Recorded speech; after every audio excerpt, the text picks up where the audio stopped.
Can you heal from abuse? What do I do after leaving my narcissist? What does a healthy relationship look like? These concerns cross the minds of over 20 people every minute, over 28,800 people every day. And the sad fact is, we still don't talk about it enough. Healing from emotional abuse isn't a band-aid situation, but it doesn't have to take years either. The lives of millions of other survivors around the world have been impacted by their narcissist. Yours doesn't have to. To show you how to live a free, confident, and peaceful life, your host and founder of the Healing from Emotional Abuse philosophy, Marissa F. Cohen. Welcome back to Breaking Through Our Silence. This was a big week for sexual assault and trafficking survivors around the country. First, on Thursday morning, Ghislaine Maxwell, Jeffrey Epstein's girlfriend, recruiter, and partner in assaulting hundreds of young women, was arrested in New Hampshire. To me, that means the FBI has finally compiled enough evidence to arrest this entire empire. I cannot express how excited I am to watch that topple and burn to the ground. Then, articles started surfacing about John Paul Dewar III, son of the top judge in Bucks County, PA. Thomas Dewar. He pled guilty to exploiting children through possessing and distributing a massive amount of child pornography. And he was basically let off with less than a slap on the wrist. I would even consider his sentence like a high five. This enraged community was making huge strides to resolve the problem of abusers and traffickers not being held accountable, and then this happened. So I'm calling all my listeners to make a big stink about this. This man should be in prison for 250 years based on the amount of child pornography and the 45 felony charges against him. Instead, he was given 5 years probation, 6 months of house arrest, and 15 years in the Megan's Law Registry.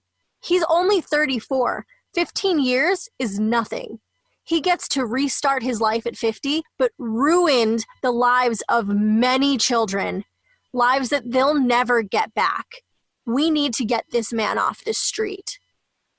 Now that we've discussed some current events, I want to shift the focus to the military and the corrupt, loose system that they have to deal with sexual assault predators and perpetrators. With hashtag IAmVanessaGuillen trending, and the discovery of remains near Fort Hood, I think it's appropriate to address the persistent and rampant issue of sexual assault in the military.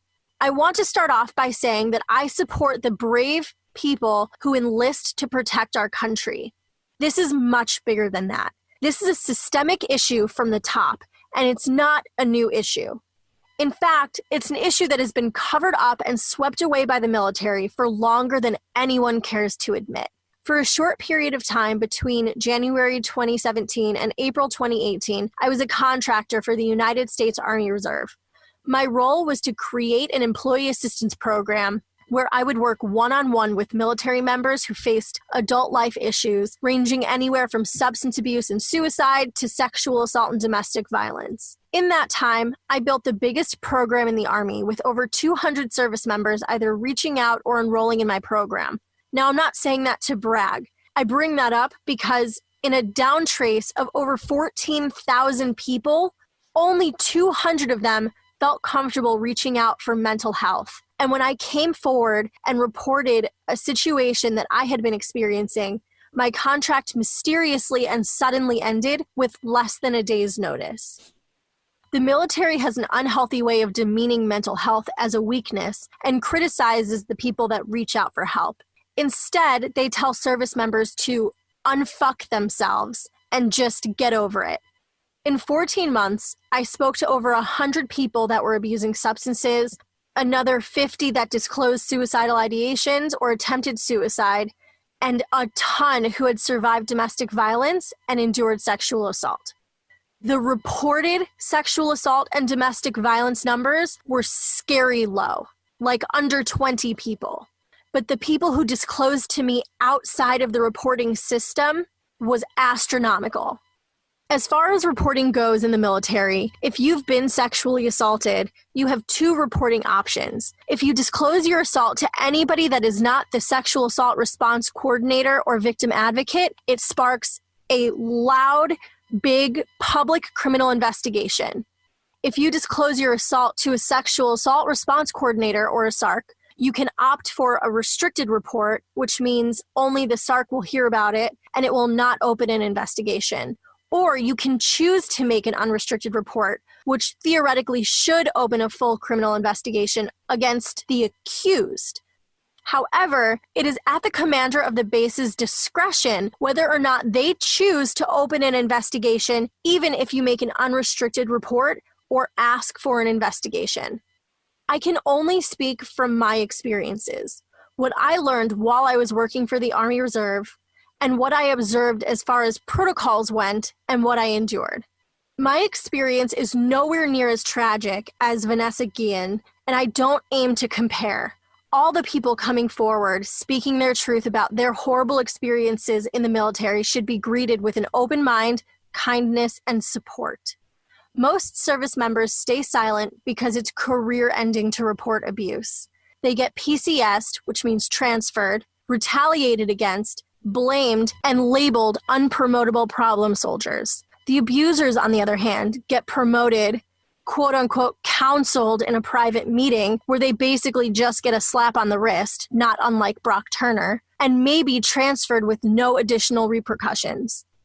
Retired Major General Shadley, a wise man, advocate, colleague, and future guest on Breaking Through Our Silence, with his amazing survivor wife Camilla, wrote in his book that you're more likely to get promoted for raping someone than reporting someone for being raped in the military. Think about that for a second. Someone commits a violent crime, recognized by the FBI as the second most violent crime next to homicide, and instead of being held accountable, they're rewarded? Maybe I'm alone in this, but that doesn't add up to me. What other crime can you commit that hurts somebody else and be rewarded for it, or not be held accountable for it? Literally none. You break into somebody's house and steal something, you're arrested.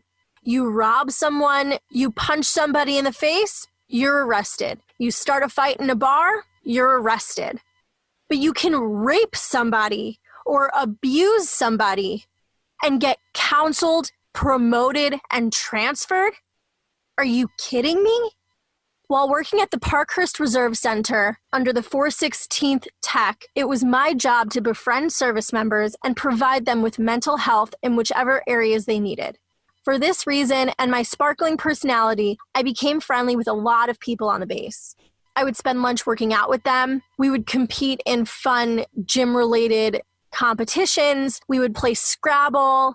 And throughout the day, I would be seen walking around, hanging out in different rooms, talking with people, and building rapport. It was part of the job, but also a fun way to make the workday less mundane. One of the service members, whose name I won't disclose for legal reasons, not that I'm trying to protect him, took advantage of the situation. He knew that my role was to help, and so he created reasons to come to my desk and request time almost daily. We developed a friendship, and we would casually chat throughout the day. But what started as innocent friendship quickly became an abuse of a good-natured program. He initially started the professional relationship speaking about marital issues. He was considering a divorce from his wife because he was unhappy. He would explicitly describe sexual encounters that made me extremely uncomfortable and follow it up with all the things that he would do for her sexually, if only she would return the favor. That alone is such a violation of the professional boundary that I set. But I wanted to remain professional and felt that if I cut him off, then everyone on the small base who knew him for far longer than they knew me would feel uncomfortable speaking with me, which I did not want. So I asked him to stop speaking so vividly about that and tried to focus on resolutions. Then, through mutual friends on the base, he found my Facebook. He proceeded to message me while at work and after until late at night, even if I didn't respond. He would comment about the things he would do to me if we were both single, which neither of us were. And I would ignore him or ask him not to say things like that. He would get angry and throw a hissy fit, try to gaslight me into feeling guilty for calling him out, then continue the conversation like it never happened. Sometimes I would open my phone to 15 to 20 messages, unanswered, unresponded to, and unprovoked.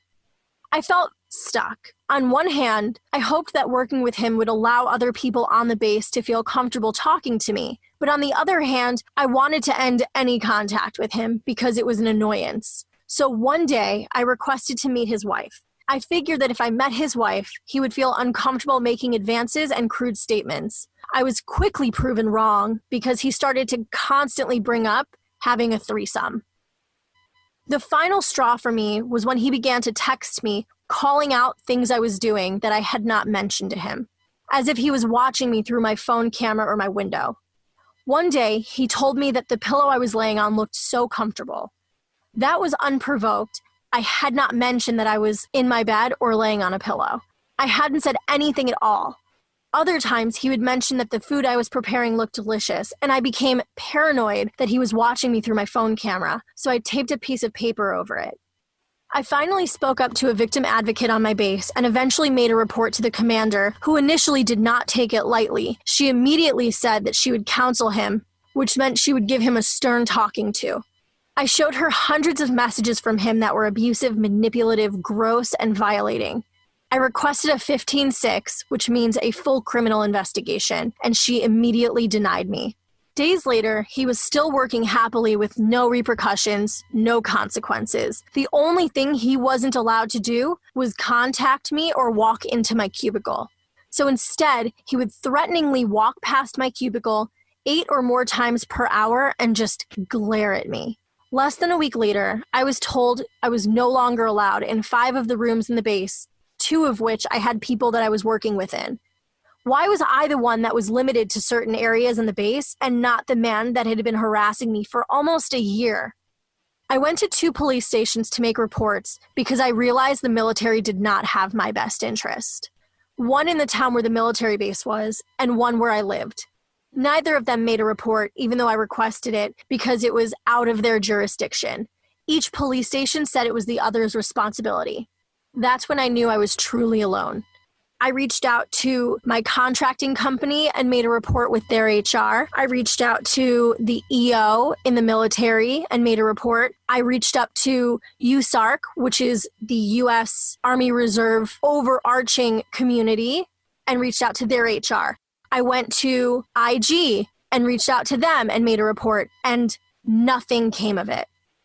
The word got around very quickly that I made a report, and I became essentially an outcast. A lot of the men on base wouldn't even say hello to me anymore. It really sucked. Then I was approached by another female civilian who informed me that I had been this man's 7th harassment report. 7 times in 10 years, this man had harassed, abused, stalked, or sexually threatened a woman and had been given nothing more than a stern talking to and then transferred. Only a few years prior to my report was this man detained for stalking a woman from Illinois to Georgia because she left him to go back to her husband. He threatened to kill her, kill himself, and make sure to write on his body that it was her fault. She PCS'd, intentionally transferred to Georgia just to get away from him. That scared me so much that he was going to stalk me 40 minutes away from where we worked because he jumped on a plane and flew several states over to stalk somebody.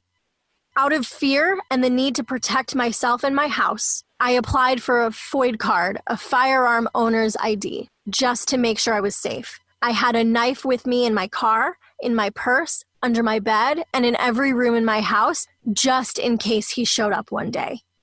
You know what happened to this disgusting man? After my contract ended, he harassed or abused 2 more women in the 416th Tech and then was promoted to staff sergeant and moved to recruiting.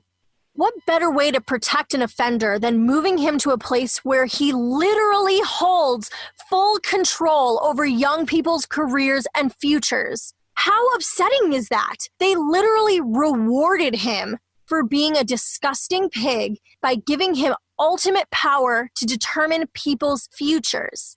The military has a history of mishandling sexual assault because the soldiers that are affected face retaliation, backlash, being ostracized, and being labeled as unfit to serve. So they just sit pretty until their contract ends. The whole system needs a reboot. But how? How can we change the way that this is handled to a more survivor-friendly way? Think about that. In the next coming weeks, I have several survivors of military sexual trauma coming forward and speaking about what they've endured. I have retired SARCs, retired generals, and other people that just want to speak out about how sexual abuse in the military has affected them and what happened. So stay tuned and keep checking back for these stories. Thank you so much for joining me today and for listening to my story.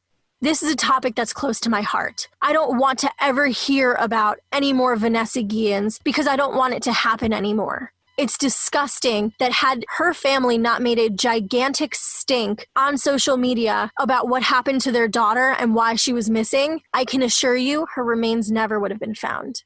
Stay tuned for more episodes from Breaking Through Our Silence, and especially more episodes about military sexual assault. If you or anyone you know is struggling with overcoming or healing from your abuse, I'm offering a discounted post-quarantine masterclass that includes group coaching, one-on-one coaching, my signature healing program, the Rue Approach, and a couple other bonus gifts for a discounted rate of $297 for a 4-week course. If you're interested, click the link below for more information labeled Masterclass. Thank you so much, and I hope you have a great rest of your week.